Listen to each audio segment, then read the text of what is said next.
episode 4. We're doing all these episodes in one day. We've covered box calls. We've covered unique calls that are kind of not a lot of people may be familiar with. We've covered locator calls, owls, crows, different types of owls. Anyway, we're going to move on to slate calls. And I said we were going to do a special episode just for slate calls, so we're going to go ahead and get that going now. And I actually have 2 of these, and I think I've always thought this was the best one ever made. I have 2 of them. They're identical to each other. This one's been used quite a bit by myself, and I've always just had this as a spare because I've seen similar ones to it, but I've not seen the exact same one. But it's probably the same thing, just a little different design.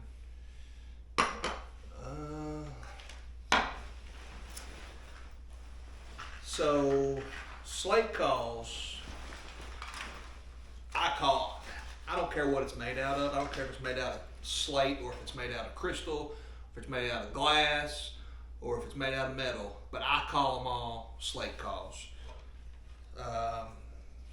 Some people might have a different name that covers all of it, but to cover all of it, I call them slate calls. And that's because the first one ever made, the first one I ever owned, was made out of slate. But we'll get into that in a minute.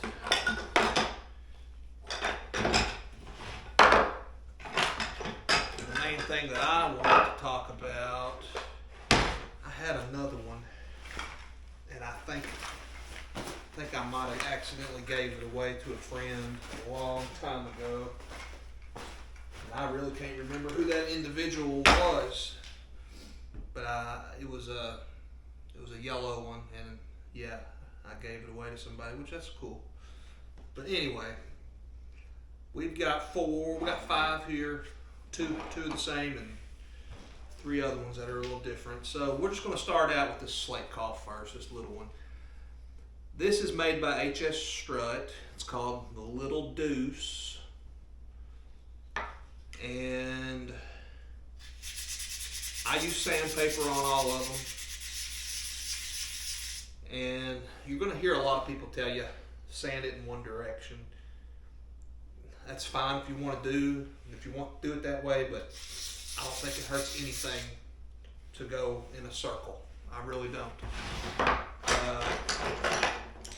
Got a bunch of different types of strikers.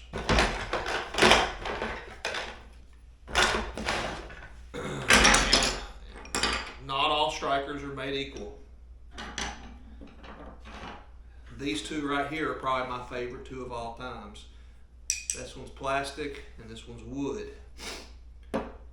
This one here has like a plastic tip on it, but it's mainly wood. Same as this one. So you're going to have different types.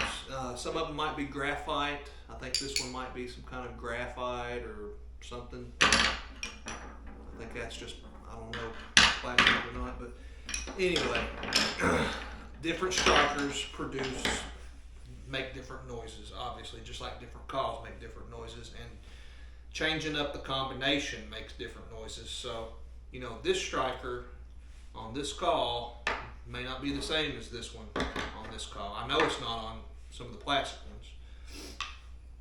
But this Little Deuce is made to be silent. It's not a loud call, super low volume.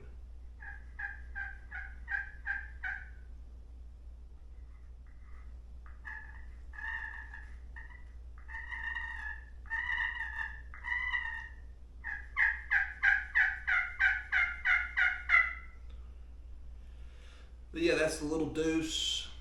It's just a real low volume call. And it's smooth, it's not real raspy. And I don't really know which striker I prefer to use with it.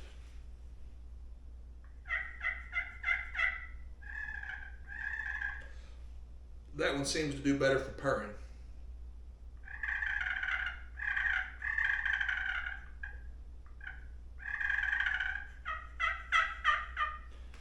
But anyway, there's one for you. Now this one is his bigger brother, and it's made by same company, HS Strut. This is a Grand National, whatever that means. HS Strut Grand National double slate over glass. That's what it says on the back here. And it's just pretty much the same deal. I just hit it with this sandpaper a little bit, make sure I get it everywhere.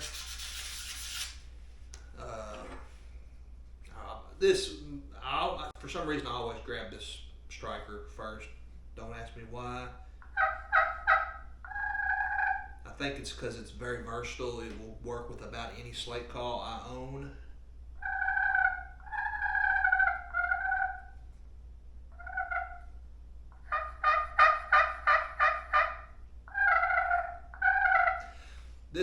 It's supposed to carry the sound further. I think it just gives it more of a hollow sound.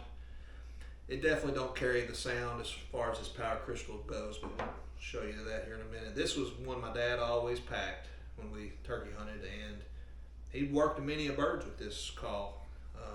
Had some good results with it. And actually this striker is the one that came with this call. They come together in a kit, and he usually kept them tied together.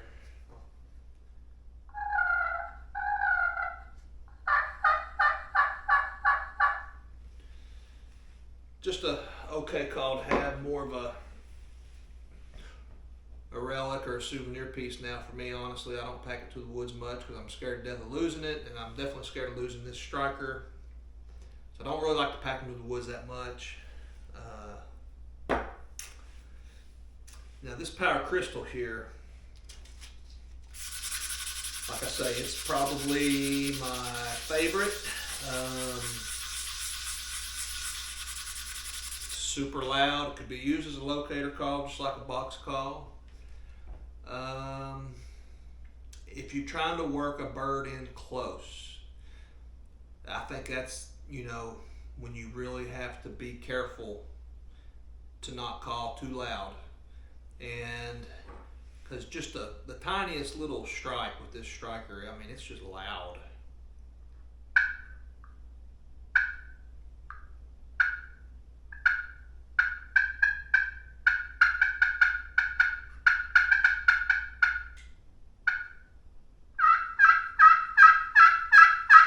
But God, it sounds good.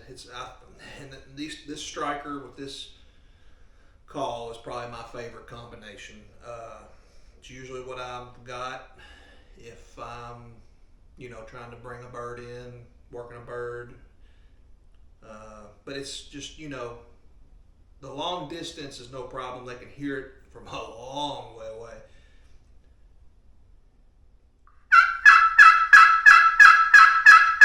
I mean, it's just like a box call. But I love the way it sounds. I think it makes the most realistic sound, not just for yelping, but I can cluck and purr with it really good. I feel like I can.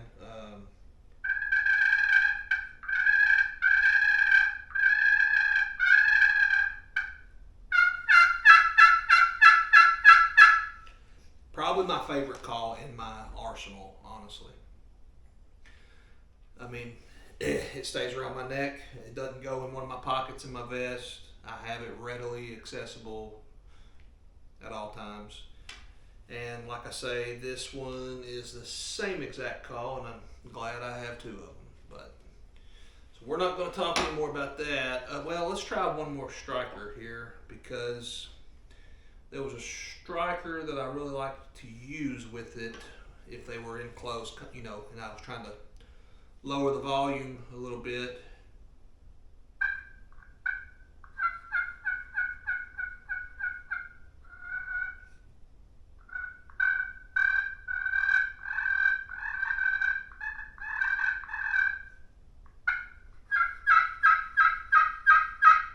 That one sounds pretty good, but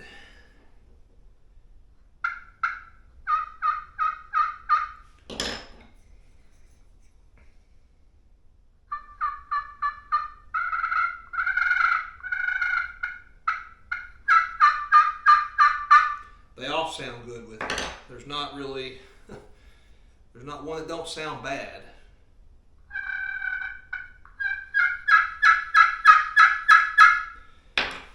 Anyway, low volume calling has always been the biggest downfall for me in this call right here.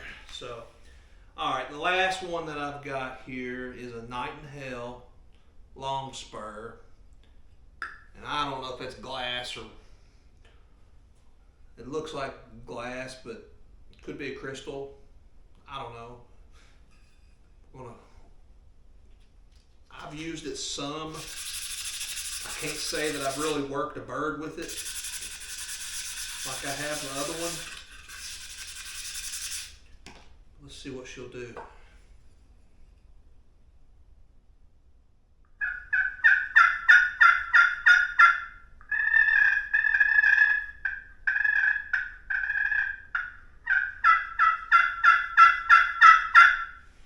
Sounds good with Old Faithful.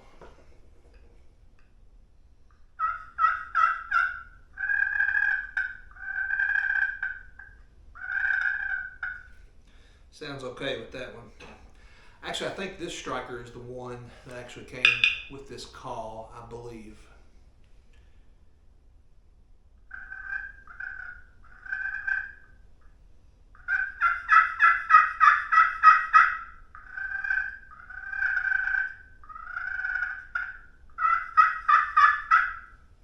Sounds okay. Now these strikers here, I don't know about this other one that I was just using, but these here I think were always made for like wet conditions, moist conditions, rain. Certain calls like the slate calls, the ones that have an actual slate, you might as well count those out when they get wet. But now the other two I got will work in wet conditions. And that's what these other strikers are made for, the plastic or the graphite or whatever. Let's see what they do.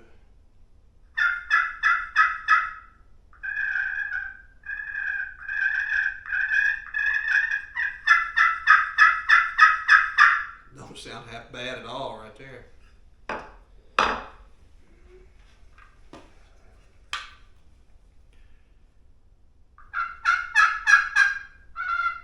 A little too raspy in my opinion for that one. But anyway, it worked out good with that other one.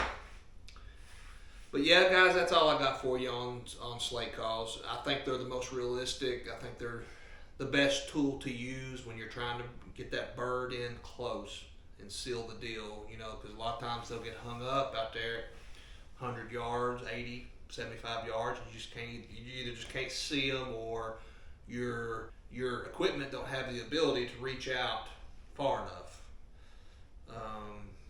So yeah, getting them in, and that's what makes the hunt fun, in my opinion. Anyway, the closer the better. I mean, I've killed, I don't know how many turkeys I've killed, but I will say only one or two have been past 50 yards.